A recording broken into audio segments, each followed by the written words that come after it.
Hello, New York Giants fans, and welcome to a new edition of the Valentine's Views podcast here on YouTube. Please like, share, and subscribe to support the channel. A little something special for you guys today. I'm joined by a very special guest on this edition of the show. I have former Giant and current member of the Giants broadcast team, Jonathan Casillas, here to hang out with us for a little bit. JC, thank you so much for giving us the time. Thank you for the opportunity, Ed. Good talking to you. So I wasn't going to start here. This is not in my notebook. This is not in my prep for Uh-oh. this. But what in the world is that behind you there? That is quite the background. Is that like a wall full of shoes? Yeah, it's a wall full of kicks. Yeah, I have How how mostly how Jordans and Air Forces behind me. Oh my goodness. Do you actually wear those, or are those just for the Yeah, collection? nah, I wear all of them, most of them. Wow. There's Wow. a couple pairs somewhere in the house that I've never worn before, but I wear mostly all my shoes. So the question is, do you even know how many pairs are up there on the wall, and do you know how many pairs you own? I'm not sure. Behind me is probably, I think, you know what? I think it's like, let me see. It's like 70. It's like 70 or 80 pairs behind me. But I mean, I got shoes all throughout my house, Ed. Oh man. Oh, Yeah. I can never ever again pick on my wife about the number of pairs of shoes that she owns. can't, can't do it. Yeah. Just cannot do it. All right. So hey, all kidding aside, um, let's talk New York Giants a little bit, and I wanted to start with not necessarily something about Brian Daboll and Joe Schoen and what's going to happen here in the next few days. Although we'll get into that. I wanted to start with, you came into the league undrafted, Hmm. and we've been talking to a lot of these guys. Fans have been talking about, oh, the Giants never should have won that game the other day because it messes up their draft stock. And I tell people all the time, these guys, you can't tell these guys not to give their absolute best. Yeah. We're talking to Amir Smith Marset today, and he said, he's played for two or three teams. He had a 100-yard kickoff return the other day, and he said, there's nothing guaranteed about my future in this league. Yeah, every time I step on the field, my back is up against the wall. And you made a pretty nice career for yourself. You were pretty well established by the time you got to the Giants.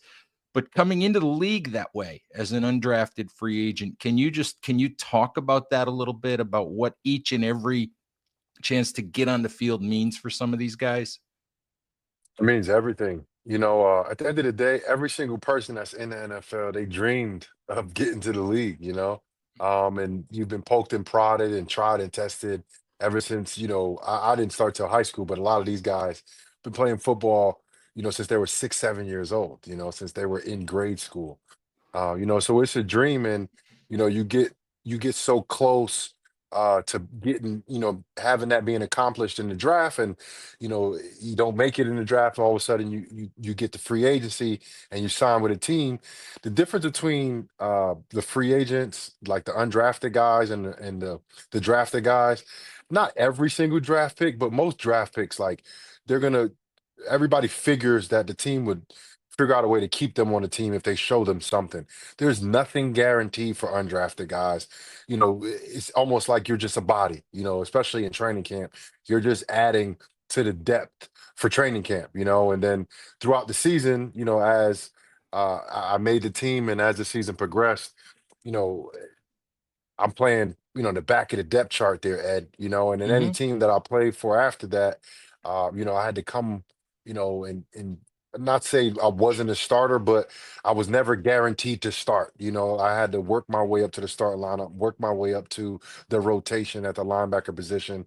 And that's just how it is for undrafted guys, and people talk about, oh, the Giants could have, they should have not allowed the team to win, but like they shouldn't play so hard or whatever the case is last week against the Colts. But it's like Amir Smith Marset just proved something, right? If he didn't do that, like he said, like there's no guarantee he's be in the NFL at all next year, let alone for the Giants.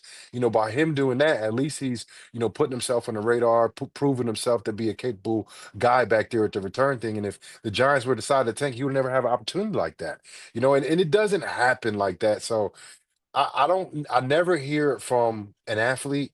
It's always someone outside. And, I don't want to say it's athlete versus writers or athlete versus the fan because I think some fans understand it, but it's just like a code. Like no player in any sport is ever going to be like, "Oh, we're better off losing games." Like that just doesn't happen.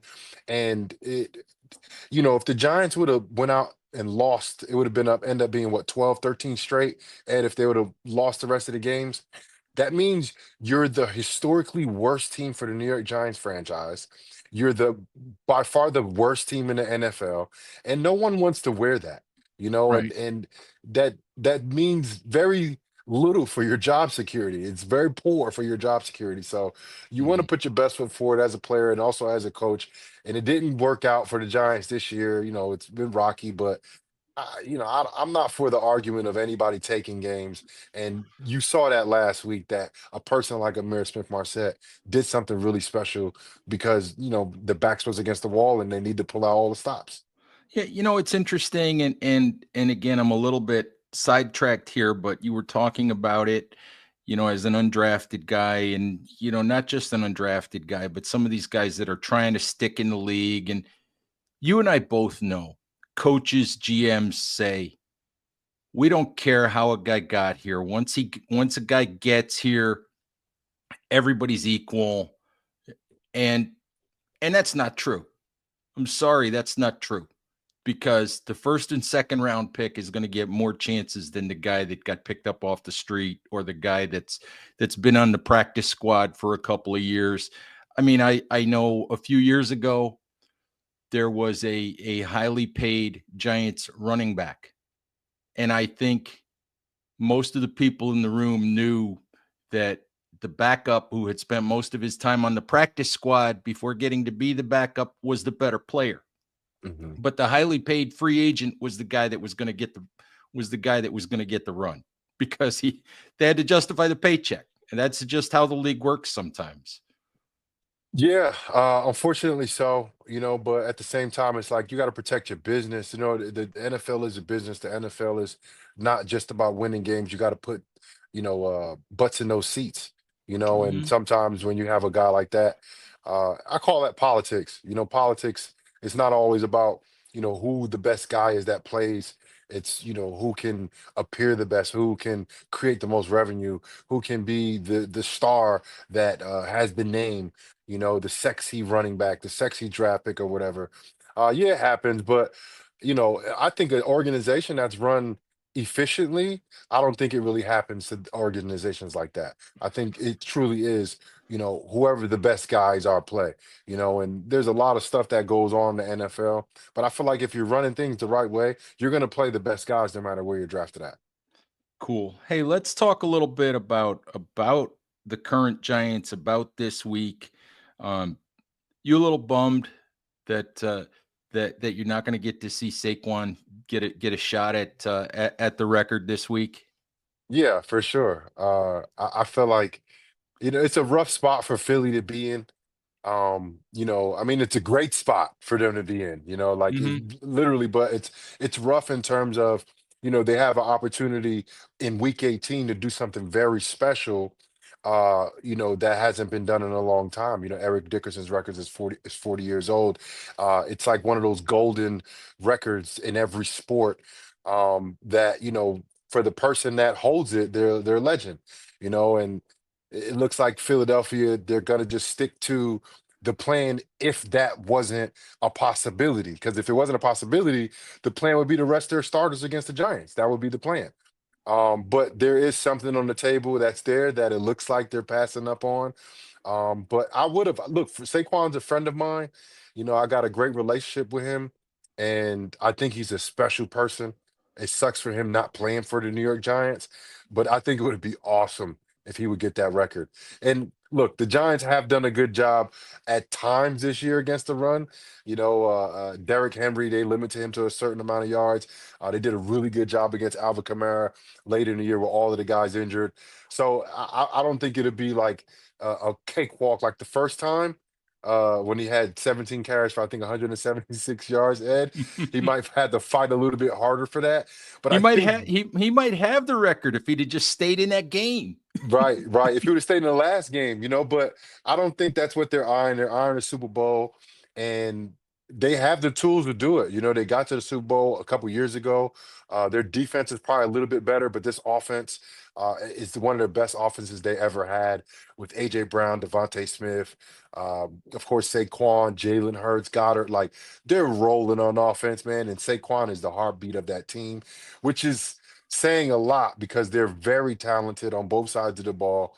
And he just got there. So tremendous player. It sucks that, we weren't going to see it, but at the same time, it's like they are trying to chase something bigger and better. So it is what it is. I need to ask you a little bit more about Saquon. The Giants over the last couple of years, not only Saquon, but they have allowed a lot of veteran leaders to leave the team. And and I think, and I have written and I have said on this show that if you look at each one of those moves individually, Saquon just in a vacuum, Leonard Williams just in a vacuum, letting Julian Love go, all by itself, letting Xavier McKinney go all by itself. You can look at each one of those moves and defend it, and you can find the logical reason for it. The net effect of all of that, though, is where's the leadership? Where are the veteran guys that can guide this young team? I mean, forget the talent, but it for the Giants really right now. It's about developing these young guys and bringing this young core, to along and teaching them the NFL basically. And it, you see it the same way, Yeah, I mean, I said it a couple pre-games ago, where you look at the leadership, like you said, over the last 2 years, right? A lot of those guys that you named um, were on the roster last year, and they're not here this year. I think Julie Love was 2 years ago, if I'm not mistaken, right? right? Um, and this my thing too, Ed. It's not only you got to throw Daniel Jones in there, that leadership as Right. well too, and then the leaders that didn't leave the team, they're hurt. You got Bobby Okereke, you got Dexter Lawrence, like you can go throughout the roster this year. The leadership that has been there for the last 2 years, they're either off the team or they're not playing right now because they're injured. That is, I feel like the biggest issue that the Giants face in the remaining future. They got one more game this year. But Ed, tell me a team that went to or won the Super Bowl that was young. Right. So I don't get the whole like the positives of having such a young team. It's like that means it's a mistake-ridden team. It's an undisciplined team. And that's what you're seeing. You're seeing a lot of mistakes in these games. Even last week's game where the Giants ended up scoring 45 points, they gave up 33. They had a lot of penalties, and it wasn't a clean game by any means whatsoever. It was a prolific offense game, the best one we've seen from them in 2 years, maybe even 3 years. It's been a long time since they've done anything like that. But they're a mistake-ridden team. You need leaders in every single room, Ed. Mhm. Not just one on defense, one or two on offense. You need one or two in the linebacker room, one or two in the defensive line room, one or two, in the safety room, one or two in the corner room. I'm talking about multiple leaders in every single room. That's how you actually win. You can't win with just young guys. They're too mistake. They're not ready to do that quite yet. And then I look at the head coach and I look at the GM. They're also young guys as well in their respective field. Well, I guess third year head coach and third year GM. They're learning as well. So I don't expect them to be clean. I don't expect them to be, mistake free. I do expect them to learn some things, but I truly hope, Ed, that the thing that they learned throughout these first 2.5, 2 and 3/4 years that they've been running this franchise, that they understand the importance of the locker room. It's not always about business when you're making these transactions and these decisions and, looking forward to what other young guy you can bring in. These veteran leaders on a team are invaluable. You can't put a price on them. They may not be, and look, the guys we're talking about, they got big money. So you can actually put a price on some of these guys, right? But I'm Right. talking about the importance that they mean in the locker room, the importance that and the leadership and the connection and that vibe in the locker room that has transpired over different regimes. That's what I feel like the Giants weren't aware of when they started getting moving all of these pieces and bringing in ideal business friendly and also field friendly players. But I don't think they truly understand the magnitude of having a leadership filled locker room. Yeah, it's interesting. I don't know if you saw it this week, but two different Giants players in talking about Saquon thought that he one used the word he was underappreciated, and another one said what he that he didn't think that Giants leadership understood his value to the locker room, not just on the field. I mean, would that and from what you're saying, it sounds like, Yeah. comments like that don't surprise you. Yeah, that's basically the point I was making. A lot of the guys, including Saquon. Saquon is, of course, the trophy case when you're talking about this situation. Um, and I do understand why they did it, but there's no mistake there's no question, excuse me, Ed, that was a huge mistake. Not only just allowing your best player, your heart and soul of your team, not just your offense, leave the team, but then sign with a division rival. Like that has to be one of the biggest blunders ever. And he's proven himself that he's one of the best, if not the best running back in the league. And I don't know. It's hard for me to grasp that. Like it really is. And like even John Mara said it, it's going to be hard for him to sleep if he goes to Philly. Like you think he's been sleeping good, Ed? You know what I mean? Like No.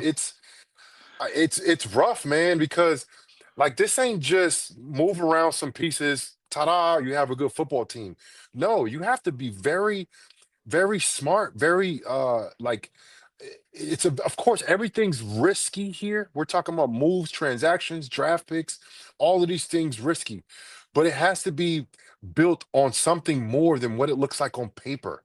The locker room is not on paper, Ed. Mhm, There's nothing that can show you the analytics of the locker room. There's mhm, nothing. You have to be around it to understand it. And for mhm, these guys, especially Dayball, I would think he would have a little better understanding of that. And I think he's a great coach. I just don't know if he's a great head coach. And I'm not just saying that. I'm just saying from what he's put on paper. At the mhm, end of the day, we're all judged on wins and losses. In the last mhm, 2 years, he haven't had a lot of wins. And he ran the offense this year. And the offense, besides that 45 point output last week, they were horrible. When I say mhm, horrible, statistically dead last. Like that's mhm, horrible. So they got to figure out because Coach Dayball was the coach of the year for a reason. You have to get back to whatever was that. I just don't feel like it's the same anymore. I don't know what's changed besides the leadership, but there's might be something else going on there that I don't know if everybody figured out or talked about quite yet. it's interesting. Let's get into the futures of the coach and the GM. You talked a little bit about them being young. They're they're both first timers in their jobs. Um, Unfortunately, in the NFL, people say not for long in the NFL, and that doesn't only apply to players. Coaches and general managers oftentimes don't get the opportunity to learn in their jobs. They don't get the opportunity to, if they go through a couple of cycles, a couple of seasons and make mistakes, they don't get the opportunity to dig themselves out from those mistakes. They get fired for those mistakes, and somebody else gets to pick up the pieces. When you look at those two guys, do you let me start with this. Do you think that if the Giants keep them, can those two guys get this right? Uh, Good question. I'm not sure, because I believe exactly what you said, Ed. These are two younger head coaches and GMs in the league. This is their first time doing it. And just like players, that just step into the league for their first time, we expect them to make some mistakes. But how long, does that go for?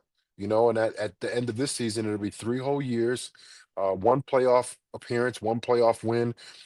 But it's literally been since then, it's been 2 years of really bad football being played for the New York Football Giants. It wasn't like it was like a 500 season, another 500 season, and you got that playoff season. No, you kind of you're so far away from that playoff win that I don't even know if it's considered anymore. And there's gonna, I think, just take time for you to develop as a GM or head coach, just like it takes time for you to be great at anything. I just don't know if they have the time in general. This is something that I said, Ed, and I had a talk with Paul Dottino before the actual Philadelphia Eagles Giants game. What was that? Week 5, I think, is like beginning of the season. Right. And I Week 5 or saw 6, yeah. saw John Mara looking out the window of the stadium, all off by himself. And and I went to Paul. I was like, "Hey, Paul, man, I see John. He's like facing away from the stadium. He's not even facing. He's in the cafeteria. The cafeteria faces out towards the parking lot. So he was facing, like the parking lot and just staring out the window all by himself. And I told him about it. Paul was like, "Yeah, man, like the Maras, man, the football means so much to them, and from Wellington to John and da da da." And that's what I said to him. I was like, "So why he let him go to Philly? Like, why did John let Saquon go to Philly? Because like." Obviously, we all saw the hard knock stuff. Obviously, Saquon's now in the building, so he's probably a little uneasy. And he was told me about how Wellington Mara, uh, when George Young, took over as the GM, Wellington Mara like signed off, basically from the Maras and the Tishes and anybody involved as ownership to be involved in any decision making processes for the football team, and they give it all to the GM. And it was like, I understand, but that was a long time ago. And this is Saquon Barkley here we're talking about. They weren't arguing over Saquon Barkley back then. And I just feel like John has the experience. He's not a first-time owner. He's been around for a very long time. And if Mhm. he don't think Saquon should have left the team, Saquon should have never left the team, let alone go to the Philadelphia Eagles. So I think if John, because John is just trying to do what's best for his team. And I think he's just staying hands off. And I'm not telling, I don't want him to be Jerry Jones. But if your gut says, don't let Saquon leave because you understand what he means to the organization, then you do not let him leave. You do Yeah, whatever you can to, like, and and the reason why I'm saying that, hold on one second, Ed. The yep, reason why I'm saying all of that is because let's say they do bring in another GM and they do bring a head coach. If they don't have no experience, where are they going to get their mentorship? Where is they going to get their examples? Where are they going to get their leadership and at least some perspective on how to do their job successfully? And I think John Mara could do a better job at that because I think he's smart enough and he's dedicated his life to the game to be almost like a mentor to some of these guys instead of being hands off. mm, Like you keep trying to bring in these guys because you want to do best for the organization, but you're hiring first time coaches, that need experience, that need to learn, but you don't have time to learn in the NFL. You got to be good unless you got the right tutelage. I just feel mhm. like John Mara can do so much more when it comes to actually having an impact on this team, not just putting the right guys in place, but actually saying, hey, this is how I want some things run every now and again. Yeah, it's interesting. The one thing I never understood about the Saquon situation was that they got so close. They got within $1 million or $2 million, according to all of the reporting. And I never understood why they couldn't bridge that gap. And basically, Saquon signed the same contract in Philly that the Giants had offered him somewhere along the way, but Philly offered him more guaranteed money. And it's not that much. John Mara and Steve Tisch have that money. I I I never really understood the way that the Giants drew the line in the sand there. Well, I understand it, and this has to be on. Look, I don't want to place blame. But they showed us. They showed us on Hard Knocks. We saw exactly what the conversation was, and it may not have been the overall. You know, it wasn't everything in the conversation, but Joe Shane misvalued Saquon. He misvalued him in the market, and he definitely misvalued him as a leader on the team. I think that's a given. I'm not saying Mhm, that like subjectively. I think that's objectively what happened. He didn't think that anybody was going to pay him. That was wrong. He didn't think he was as good as he was. Completely wrong. And he didn't think about the leadership that he had in the locker room. Like those, that's documented. Like I don't have mhm, to.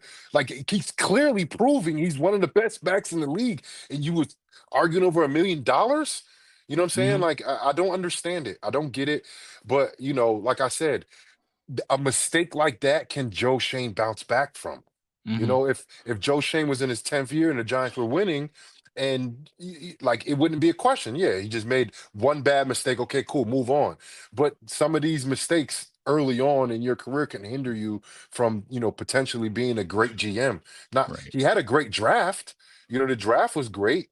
He did whatever he could in the draft. He couldn't get one of those top quarterback guys, but he got an elite playmaker in Malik Neighbors, one of the better young receivers in the NFL.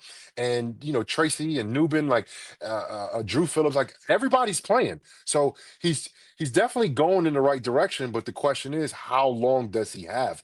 Does he have past week 18? Like right, is he gonna be the GM for the 2025 offseason? Like I don't know. It's completely up to John. He said he wasn't gonna do anything during the season, and he didn't anticipate him doing anything after. But they also only won one game since he said that. right, They only won one game in two right, and a half months. So right. I don't know if you can stand on that. So I know that, with your ties to the Giants, with you, working, for the team, I don't know if it's putting you on too much of a spot for me to ask you, you know, what what you think will happen here in the next few days or what you think should happen. I don't know, man. I don't know what will happen. I just I would love for John to be more involved on his own product. Like because I feel like John actually, I'm not saying they don't know what they're doing, but John has the body of work to be. He's been around all of these GMs. He's been around, his father, he's George Young when he was a kid, all of the GMs that came and go, great head coaches, like Coughlin and Parcells and great quarterback, great leaders. He's been around all of that. John is always around, Ed. He'd be in the locker Mhm, room. He's at the stadium, of course, at all of the games. The family's there. He's at the charity events. The golf tournaments. Like, you know what I mean? Like he's around. I just feel like he's kind of just allowing not outsiders, but he's bringing in people to run his team, and he's allowing some things to happen when he knows they shouldn't happen.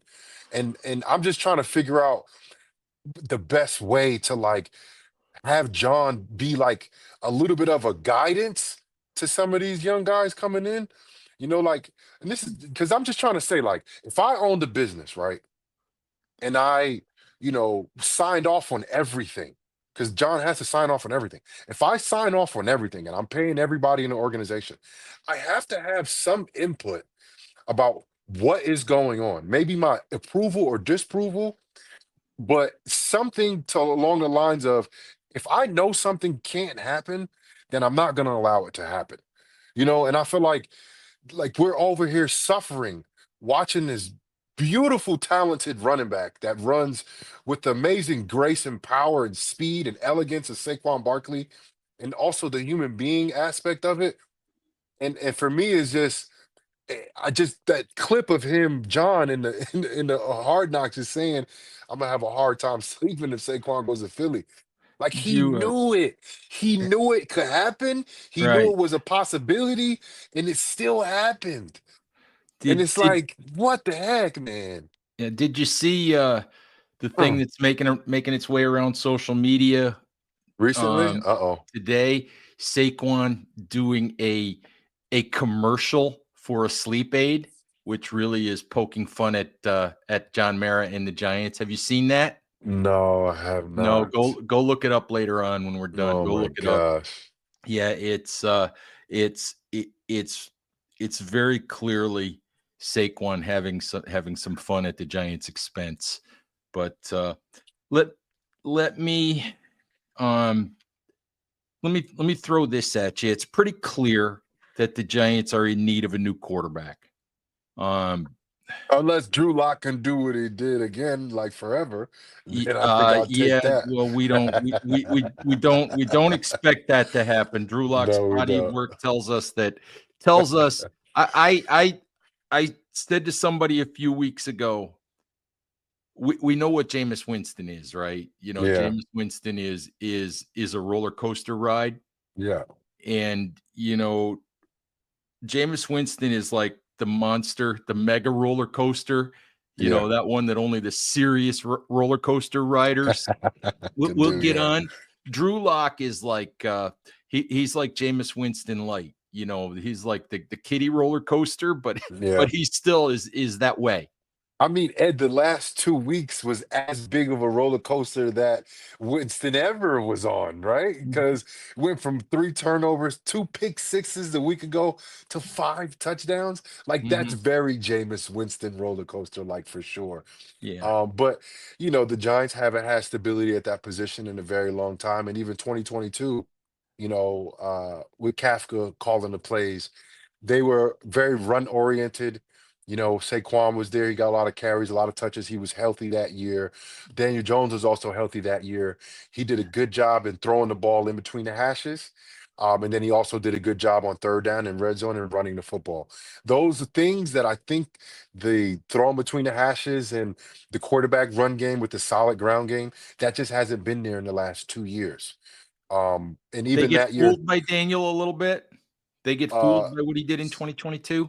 no, no, no, no, because he had 15 passing touchdowns, Ed.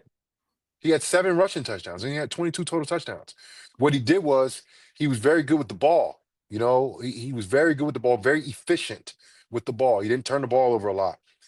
I think you saw his best, most efficient year, but I think you saw his window, assuming his ceiling, way before that. Like, look, I don't like talking bad about anybody, but you got to look at the body of work. When you get a quarterback, you need a quarterback who's a winner. Daniel Jones was never a winner. He never won championships and undefeated seasons, and he never did that. He was average or above average, and his tangibles were above average or excellent.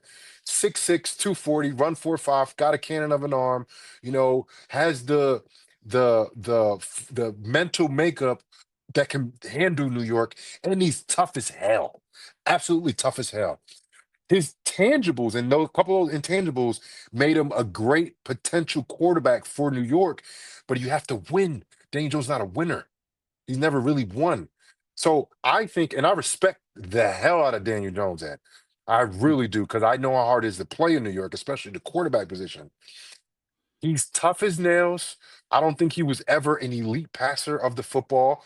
I always questioned his decision making, but you can never question his toughness. You can never question, you know, did he put everything on the field? Those are things I can never question. So I will always respect him as a football player. I just don't think he was better than he showed us in 2022. I think that was his ceiling with a lot of luck that happens. Because at the end of the day, you have to be a little lucky to be good sometimes. A couple of ball bounces go your way. All of a sudden, you're 6-1 and instead of 3-4. You know what I mean? Like it's It happens that way sometimes, and it happens to guys that usually are winners, like Patrick Mhm. Mahomes. They scored 30 points, what, twice this season, the Chiefs? They lost one game. Mhm. Like, they, why? Because they have a winner at quarterback. He always finds a way to win the game, And when you have guys like that that win, that find ways to win games, your team could be absolutely crap, and they'll find a way to win 2 or 3 games. Like Joe Burrow. Joe Burrow is playing out of his mind. His defense gives up 30 something points a game, but he has his team vying for. I guess he's still right. They're still alive, right? Right. They need some help, right? But if they Right. win, they get some help. They can get in there. But that's with a really bad team. And Ed, their O line always sucked. When I say O line, Mhm. they sucked. When I say they suck, they can't protect them. That when they went to the Super Bowl, he was getting sacked 9 times a game in the playoffs. But you know what? He's a winner. It didn't bother him at all. So for me, people keep saying, oh, we got to shore up the O line. We got to have a good running game. We got to have a great defense.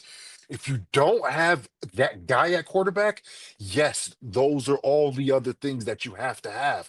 So for me, the biggest mistake that the Giants did this whole free agency was not only allowing him to go to the Eagles, was the fact that you thought because you had a $40 million quarterback, you don't want to hand it off to a $12 million running back, right? When in fact, the right number should have been we have a $60 million quarterback.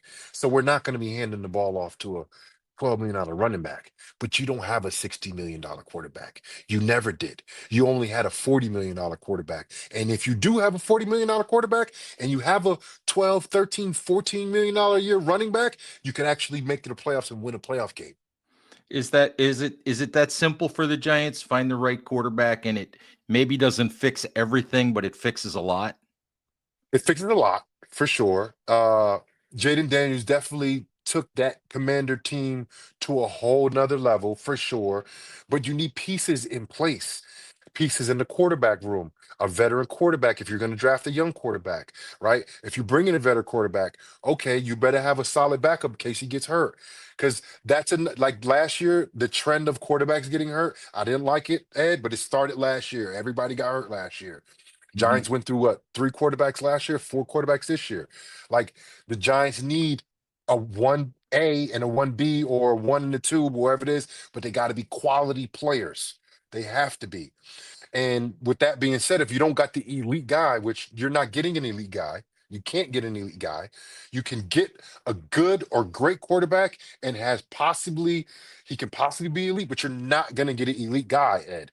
Right. He's not walking around the earth, not on a team next year. He's playing for a team next year. You can hope to get a great quarterback or a good quarterback and make him into something, for us to see. But how long do we have? I do believe that the Giants need a quarterback to solidify the offense, to give it an identity. The Giants don't have an identity. I think they need one. I think you got great pieces on defense that you can build upon, but I would like to see some more veteran free agents come in here. If they have another young draft and they hit it out the park, now you got what? 12 draft picks that are playing in 2025 and up from the last 2 years. Where are the leaders at? Right. Where are the leaders to help them become professionals? Because yes, they can be talented, but they never played as many games they're going to play. They never face the talent that they're going to face on a weekly basis. And we talk about the speed of the game, Ed. It's not always about how fast the people are running. It's about how fast the plays are happening because everybody's smarter on the next level. Their brain is processing information a lot faster than you've ever seen. College, you might come across one or two the entire season. You're going to see it every week. And then you get a guy like Drew Brees, Tom Brady, guys that I played with. They're on another level than those guys. So it's like you need guys that are at least understand what that is. Going Mhm. against these insane playmakers and these protectors of the middle on defense. Like you can't tell me John Michael Schmidt's going against Dexter Lawrence if he don't have anybody to like tell him, like, bro, this guy is, not just a monster. Like, you have to do certain things. Like you know what I mean? Like, because you're gonna get beat by Dexter a lot.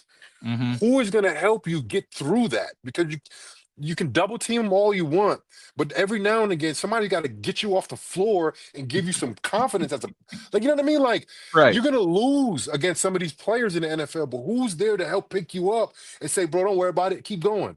Mm-hmm. Like that's what I'm talking about. It's not like the Justin Pugh. Justin Pugh wasn't a good old lineman last year. He was below average. He was good, but he said it himself. He was coming off the couch. He was like 20, 30 pounds underweight. But he meant a lot in the locker room. He started taking the guys out on Thursdays. He started bringing the locker room together. You don't need these great free agents that gonna just kill the cap. No, I'm talking about just great leaders, kind of how I was. Bringing me in, I was an experienced guy, undrafted guy, been around a little bit, had 2 Super Bowls. I was a winner, understood my role on the team, and I played hard. That's what you need. And I was cheap relatively especially compared to these contracts now, Ed. But like bringing in guys with that to help out the Tracys, the neighbors, all the Wandells. Wandel's kind of getting into that veteran, role. But I'm just talking about like, I like Slayton. I think he's doing a good job. But you need like real vocal guys as well, not just the quiet Slaytons. You need some vocal guys out there that's ready to check some of these neighbors' comments and stuff like that. Like, it's not for me to do it. It's for the older guy to say, bro, I like it. But bro, redirect that energy somewhere else. Like I like Mm-hmm. I like that you talk with passion and you care, but like redirect it. You know what I mean? Like Mm-hmm. there's a way to say certain things, and there's only so much a head coach can say to him without seeming like he's insubordinate or he's like, reprimanding him. You need it from an older guy and be like, bruh, you was wrong, right, bruh? He was like, "What you Mm-hmm. mean? Like, we just next time, just say it like this, bro, because it's gonna come across a Oh, little crazy. well, At least, it's because like like you can I block just out all the noise as a player, but you can't block out that old vet that knows what he's talking about. yeah, real quick, I just wanted to say, it's like the whole thing with Malik going to the concert when he was still in concussion protocol. Yeah, And I know, all right, because we checked around and there was no medical reason why he couldn't go to that concert. But the problem is what it looked like. yeah, Period. The problem is just, and I think what you're talking about is maybe an older guy would have said, "Hey, the you didn't necessarily do anything wrong, but it's the optics. And why yep, put yourself in that situation where you're gonna get poked at? Why do that to yourself?" yeah, yeah. I mean, I think that's a great example. Um, but for me, the off the field stuff. Yeah, I had a situation, when I was with the Giants back in 2016 with the whole boat trip, Oh, with that geez. situation that happened, and sometimes I'd be like, the off the field stuff, and literally I was saying it that week, I didn't really care because they were at practice and they were practicing hard and they didn't miss any time or anything. But sometimes, the off the field stuff can spoil over into football, as we saw what happened that game against Green Bay. I don't even want to rethink it. But yeah, having a veteran guy to navigate and help assist you through some decision making, that you'll have some choices that you'll have to make that can go really really good or really bad. I think that's always good, man. And I just feel like the successful teams in the league have a great balance and of really good young talented players and solid veterans that understand not only just how the league works but how winning works. Last thing for you, and I've already kept you longer than I thought I would, but I got to ask you before I let you go. Um, you played with him for 3 years. Didn't win any Super Bowls with him, but Eli Manning, first ballot Hall of Famer or down the road? Just your thoughts. I know he's a finalist here. Yeah. We'll know in the next month or so. First ballot for you? That's a hard argument. Let me just bring up the list real quick, unless you have it and you can read it off to me. I don't have it in front of me. Let me No. let me just bring it up because the thing is, I've played either with or against all of these guys. So I'm not even like speculating anymore, right? Like it's always like, oh yeah, I remember that name. Like I've seen film on him. He's pretty good. No, Dwight Freeney, Devin Hester, Andre Johnson, like Julius Peppers, Patrick Willis. I was in the league when these guys were in the league. Like I think Patrick Willis, Julius Peppers are probably first ballot. The numbers say so, right? The reason I argue uh the reason that it could be argued that Eli's not a first ballot, because I think Eli is definitely a Hall of Famer. The question is he first ballot? Is his overall record? Was it like 116, 116 or something like that? He was a Yeah. 500 quarterback, right? I don't know how many quarterbacks are in the Hall of Fame with a 500 record. I don't know. Right. But that for me, that's the only knock on him, because the body of work is there, right? Right. The moments, the moments were there. When you think about Hall of Fame careers and you look at the special moments that they had, of course, in the Super Bowl, Eli has had multiple moments like that, of course. And then also signature wins. He had Mhm. two signature wins, not just, you know, a pretty good Patriots Right. team, the best Patriots team ever, Hmm. right? Against the best quarterback ever twice, right? Right. So he has those arguments. The only argument I think to keep him out, to be the first ballot, is that he had a 500 record. I think Mhm. that's a strong case to make, but I don't think it supersedes all of those things that we talked about. He was the Iron Man at one point, most consecutive starts. What, 16 years or 17 years, Ed? 16. 16 years playing in New York that Hmm. long the whole time? Like, Yep. come on. There's Yep. a lot of reasons. I think the only argument, and like I said, it's a huge argument because it's a big body of work, that he was only 500 in his career. All right. Well, we'll find out how that goes here in another month or Do so. you think? Do you think he gets in that first ballot? I I I would vote for him first ballot, but I'll tell you, Yeah, I don't think he's going to make it. yeah. I think for a guy that never caused any controversy, his candidacy certainly is controversial, and I think the people who don't think he's a Hall of Famer are dug in, and I think it's going to be tough for him to make it this time around. You said dug in, or like Dan Duggan? No, like I don't know. Well, we're not gonna go there. I mean, like, I mean, like, dug in that trench of I am Yeah, not yeah, voting yeah. for Eli this time. No See, but I, chance. I understand if you're like on a year-to-year basis with it, but you cannot say he doesn't have a Hall of Fame career. There's no Mhm. way you can say that. I think Right, if you take one of those Super Bowls away, I think he's still in the Hall of Fame. You take one of them away, maybe not in the first 10 years, right, but I think because of, and you have the greatness moments, right, you have those right. from Eli, and it's not just those two Patriots games. He had several great moments, several great performances, going Mhm. against Drew Brees when they threw for like 1,200 yards and like 13 touchdowns. I was a part of that game. Like, great moments, not just in the playoffs, but other moments as well. The body of work, the Iron Man, like, I think all of those things. And if you don't look at that and say that's Hall of Fame, like I said, it might not be first ballot. I can't take you seriously to have a conversation with you. All right. Well, we can always take you seriously, JC. Appreciate the time, and I'm gonna finally let you go here. I'm gonna let you go Thanks, Ed. check your wall of shoes and pick out your kicks for tomorrow. Yeah.